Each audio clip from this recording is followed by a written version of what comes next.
দেশের গর্বই কিনা বাংলার কলঙ্ক। কুণাল শীলের বিপরীতে ঘূর্ণি হয়ে আসছেন সপ্তশ্রী নন্দা। মার্চ মাসে গোড়ার দিকে যখন ভারতের হাতে ওয়েস্ট ইন্ডিজ বধ হলো, সেদিনই প্রথম প্রকাশ্যে এসেছিল ঘূর্ণি ধারাবাহিকের নতুন প্রোমো। যদিও সেটা সম্পূর্ণ এআই দ্বারা নির্মিত ছিল। ঘূর্ণি ধারাবাহিকের প্রোমোতে দেখা যাচ্ছে ভারত বনাম ওয়েস্ট ইন্ডিজের ম্যাচ চলছে। শেষ বলে ভারতের 5 রান চাই, ব্যাট করছে ঘূর্ণি, আর সকলের প্রত্যাশা রেখেই শেষ বলে 6 মেরে দর্শককে জিতিয়ে দেয় সে। বলাই বাহুল্য, এই ঘটনার পর দেশের গর্ব হয়ে ওঠে। কিন্তু একই দেশের গর্ব পলকে হয়ে ওঠে বাংলার কলঙ্ক।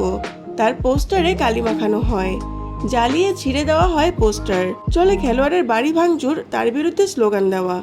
আর এসবের মাঝে জাতীয় দল থেকে বাদ পড়ে যায় রানাঘাটের মেয়ে ঘূর্ণি। নায়িকা নিজেও ভেবে নেয় তার স্বপ্ন শেষ। সে প্রতিজ্ঞা করে আর ব্যাট ধরবে না, সব জ্বালিয়ে পুড়িয়ে দেয়।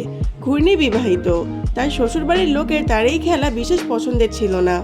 তাদের অভিজাত পরিবার, দীর্ঘদিনের কাঁসা পিতলের ব্যবসা, আর সেই বাড়ির বউ কিনা হবে খেলোয়াড়। তার মধ্যে তাকে নিয়ে এত কাণ্ড। যদিও বর সাপোর্ট করে, কিন্তু এভাবে সমস্যা হয় সকলে তার খেলার বিরোধিতা করে।